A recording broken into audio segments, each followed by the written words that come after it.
On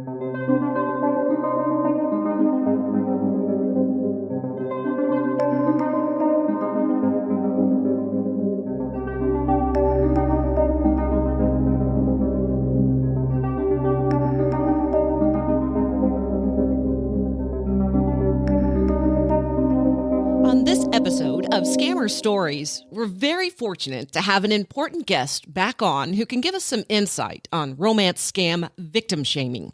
You know the phrases, how could you be so stupid? Or how could you fall for that? Cathy Wilson, in my opinion, is the leading therapy expert nationwide on specifically romance scams. So we wanted to talk about this because it causes so many victims and their family members, including myself, to just shut up and shut down and stop sharing the story. Cathy has interesting insight into what's going on both inside the victim's head and the commenter's head when these comments come out of their mouths. Here's Cathy. For the people who missed our first episode, tell us about yourself and what you do, how you got into this. Sure. So I'm Cathy Wilson, and I run a counseling practice, mental health counseling, in the Denver, Colorado area, and have done that for quite a few years. Several years ago, I published something on my website that was to help people who have been scammed, and it was short, a page or so, but there was no other resources out on the internet, in local support services of various kinds. And so I ended up getting a lot of hits on that webpage, which led to a lot of phone calls from people thanking me, which I appreciated very much. It was good to hear that was helpful. And the phone calls kept coming, and I thought, I need to do more here. So I wrote a book about being scammed, and that's the emotional effects of being scammed and how to recover. And then that led to a free YouTube video series that has also gotten a lot of feedback about how helpful that is. And today, a lot of my focus is helping with awareness, helping with different awareness efforts. And I have some online courses created for friends and family, for advocates, for mental health professionals. And those are getting out there and helping a lot of people too. Do you remember how you first found out about romance scams? The first way that I found out was a client of mine. And this client was naturally devastated when she realized what had happened to her. And it was a tremendous amount of money that she had lost, but she had also lost her dignity in her view. She had lost so much trust in the world, and the counseling we were doing, that was helping, but it would have also helped her to have something outside of our sessions, such as a support group. And so she and I both looked for other resources and found nothing for the emotional part. Lots of resources for, what do you do with your finances now? How do you protect your identity? But at that time, there wasn't anything about the emotional impact, and it was huge. Before I found you, I tried really, really hard to find a therapist to speak about this. And one therapist I found, I said, have you heard of romance scams? And she said, yeah, I think so. And I said, my mom was scammed for $350,000. And she said, how could she be so stupid? And that was a therapist who said that to me. I was blown away. I say, how could you be so stupid? Because that's what people have said to me, but you phrase it a little differently. How do you phrase it? I phrase it exactly. That is usually the phrase that I use, but I also point out that there's many different ways that a person could phrase that same idea, that they just can't believe that people fall for scams. And in actuality, as you and I both know, scammers are so skilled. They have so many psychological tricks, we'll say, persuasion tactics. They take advantage of biases. They have so much in their toolkit, and I almost hesitate to call it skill or toolkit because it makes it sound good, and it's not. But I think your average person in the world does not realize the extent that scammers go to create a situation that allows for a person to think that what they're saying is true. And this is just the tip of the iceberg here. With technology and artificial intelligence, it's going to get worse, Oh, not better. it is. I completely agree. Completely agree. AI is, well, there's a technical side of me that's fascinated by the capability there. And there's also a part that's just terrified at what that means for our future. And in particular, being scammed, there's a lot of things that we can do now without AI to think, oh, this is probably a scam. But something like being able to recreate a loved one's voice as if you're talking to that person. So if I felt like I was talking to my daughter, that changes everything. It's very, very scary. Okay, so let's describe to people what a victim feels like, what they really hear when someone says, "How could you fall for that?" or "How could you be so stupid?" What does that do to a person mentally to hear that? Okay, so one, they may be saying that to themselves already. So they've already gotten into this place of shame, and they feel like they are not intelligent, stupid, dumb. They they say those kind of things in their head to themselves. And of course, this increases anger, anxiety, depression, and a lot of feelings that aren't positive. They don't feel good feelings. And so when someone says that to them, it confirms these negative thoughts that are going through their mind, and it makes them believe it more, and it makes the person have that much more trouble. I mean, they're suffering already, right? It adds suffering on top of what they already were feeling. And so that makes their recovery time and recovery process so much more difficult. It makes a person so much more likely to withdraw and not ask for help, especially if that's a person they trust. So if we hear that from a partner, a family member, our best friend, then we're even more likely to believe that we are stupid. And so I don't want to feel that shame anymore. So I'm going to withdraw and stop asking for help, if nothing else, out of the fear of hearing that again. It had the same effect on me, and I wasn't the scam victim, but I would tell my story to people, at Right? work or at dinner, and people would say, Mhm. "How could she be so stupid?" And I was like, "Okay, I'm not telling Uh-huh. this anymore because I'm pissed every time someone says that to Right. me. How rude." Yep. It is very similar in my mind to when people say about a woman in a domestic violence relationship. When people say, why didn't she just leave? It's a very similar feeling. And yet, a person saying that has no idea what the entire experience has been. And they're judging from the outside, looking in, and they don't really know. They don't. What does this really mean when someone says this to someone? It's condescending. What Mhm. what is actually going on there? So there is definitely some judgment going on there. And it is also victim blaming. So, there again, with a similarity to women in domestic violence relationships, and I realize that men are too. And so I don't want to discount that or make it sound like I believe only women are in those situations, but they are the target of this question more often. Why didn't you just leave? It is blaming that person who's in the abusive relationship. They're being harmed and also blamed. So it's also re-victimizing. And that's happening with people who have been scammed and get that question. They're re-victimized by the question. It sounds like you were when you said it, and like you mentioned, you weren't even the scam victim, and you felt that same kind of feeling.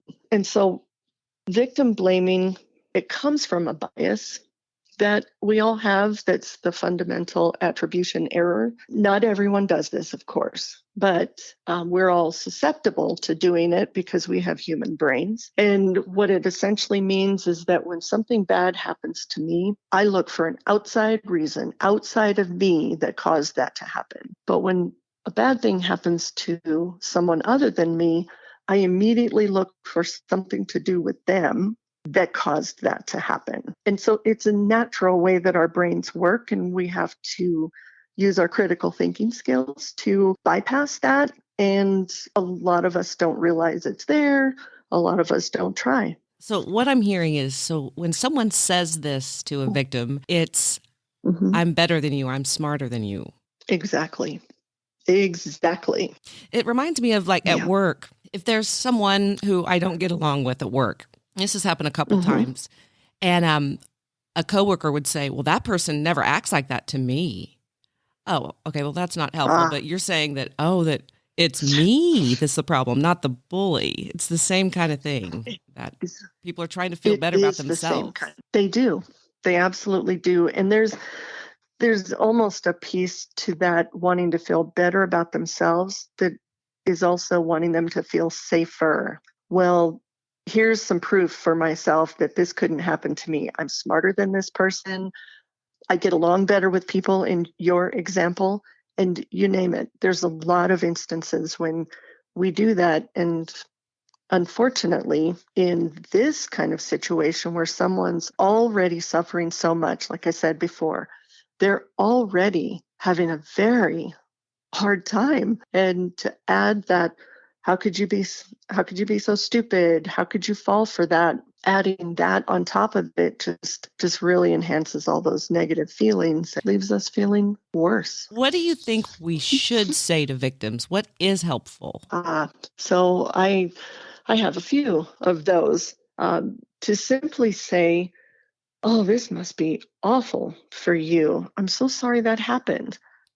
Just saying that is kind of a big deal. That's tremendously helpful. It's not blaming the person. It is empathizing with this person and following that up with, is there anything I can do to help? What could I do to help? I'm available to talk anytime. Would that be helpful?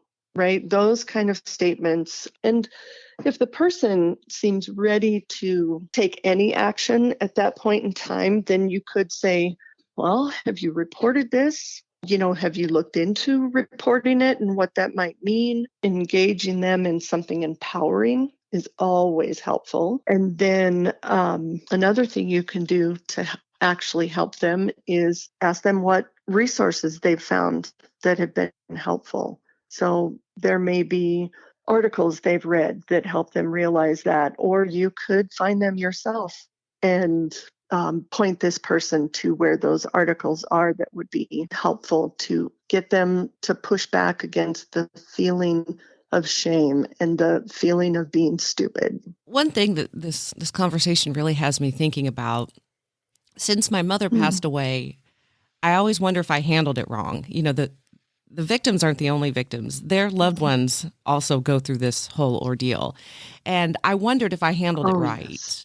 I didn't do tough love with her because she was dying of ovarian cancer, number one, and I was so afraid that I would have regrets. But I talked to a lot of women like me whose mothers are in the same situations, and they go back and forth whether they should treat them with kindness or treat them with tough love. Like I've got one lady, her mother is living in a tent, given up everything, and is still going on with the scam. That is so difficult to have a relationship with your parent and try and figure out how to help them when it's that desperate. Do you have any advice for people like, me, whose parents are going through it, on how to talk to their parents? I do. And the rejection of someone is going to damage the connection that you have with that person. And so that is going to make them withdraw more and give you less ability to help them if or when they realize this is a scammer. And so my first thing that I tell people about this is preserve that connection, build on that connection, strengthen it, and just say, I do believe that this is a scam that's happening to you, but I respect that you don't, and it's your money, and I want to support you however I can. So that builds the connection, right? And there's many, many other ways that we build connection with people. And so your number one goal is to preserve that so you can be there to help if they realize and when they realize, because it feels about equal to me, that it's if or when. And then there's other pieces to that in terms of, as long as that connection stays strong, then talking with them about it as frankly as they will allow. And what I mean by that is to say, okay, so I want to match this up here. Like, I'm seeing this person as a scammer, but you're not. So tell me about the things that you see that leave you to believing that's not a scam. Tell me what proves that that's real. Sometimes when you ask that type of question, the person starts talking about it. If they feel safe enough with you, with that connection, they start talking about it and start questioning things themselves. Maybe there's like a middle ground, a way to still be in touch and kind to your loved one, but maybe set up some boundaries so you're not angry. Right. That is a great point. And taking care of yourself along the way and having limits on how much time you spend thinking about this and with them, knowing that this is happening. Having those kind of boundaries is absolutely critical for each person as well. And I would say that if it were me in that position, I'd be very honest about that with the person and say, I love you. I want to support you. But I do get mad sometimes because I have a strong belief about this too. And so some of the time I need to stop the conversation that we're having and whatever else that might mean. So you're absolutely right. And that's an excellent point. And maybe let them know when I get angry, it's because I care about you and how you're treated. Absolutely. That is a good thing to add in there. That would be so helpful. But it does get, we're human too, right? It does get so difficult to be in that position and get frustrated that the person's not seeing what we see. We can't make them know, can we? And sometimes they do know, like my mom, she came to her senses that it was a scam, but she still got addicted to talking to the scammers. Right. So how much has your call volume picked up with victims and victims' family members? I still hear from people quite a bit. So I still get many calls, probably about the same as before.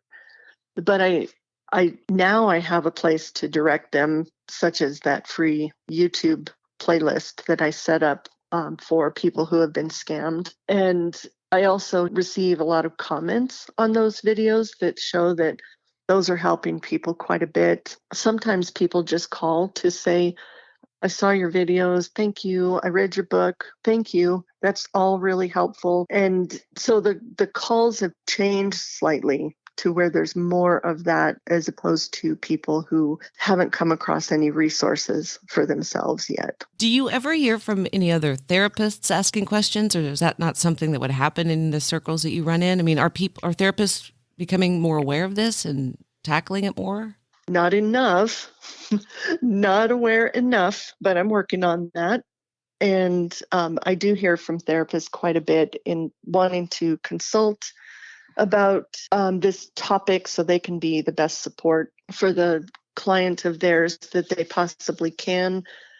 Quite a few have taken the online course that I created that's specific for mental health professionals and gotten great feedback about how helpful that is in that therapist feeling like they have so much more knowledge about what a person who's been scammed is going through and the things to say and not to say, definitely. And for that course, there's even a specific piece for mental health professionals. And, we have to do treatment plans and things like that. So there's an extra piece for the clinical aspect of our work. That and the other courses are really well-rounded in helping someone to be supportive of a person, whatever their role is. Okay, so I'm trying to get other therapists interested in this topic. So I know that therapists get into the business because they want to help people, but it is a business. There is a bottom line, and there is a lot of potential clients out there. So more therapists need to get on this. They absolutely do. And so I'm trying to get on at least one of the therapist directories and trying to get them to add this as a category. And so far that hasn't happened, but I'm still on the job with that. I wonder why that hasn't happened. That's a great question. And I think the feeling is that this falls under trauma. So just look for a trauma therapist. And yet, you may have been talking with a therapist who's well versed in trauma and still has that deeply held belief that made her say, how could she be so stupid? And so that's a big part of the message and a big part of why this is a different kind of trauma. It's because there's much more stigma associated with this, the victim blaming piece, and all the biases that are affecting victims. There's plenty of them that are affecting the helpers as well. And so learning about all of those influences on us so that we're better prepared to help with this kind of trauma, a very unique kind of trauma. Okay, that makes sense. That would be Yes. amazing. Yeah. Yes. Okay. Right. And so until that's in place, what I tell people is to look for a therapist who has a lot of experience with trauma and potentially also has experience with grief or betrayal. Those are also very, very helpful. Nice. Okay, so we've got an important event coming up that we need to talk about that you and I are both involved in. But first, tell people, yes, where can they find your book and your YouTube channel and your website and all that? Okay, they can find all of those things through a website I created for this purpose, and it's called scamsurvivorhealing.com. That'll take you to all of them from that site. Great. And we've got an important day coming up. You want to talk about that? Yes, that would be fantastic. So what we've got coming up that we're both participating in is the Protecting Hearts is presenting World Romance Scam Prevention Day on October 3rd.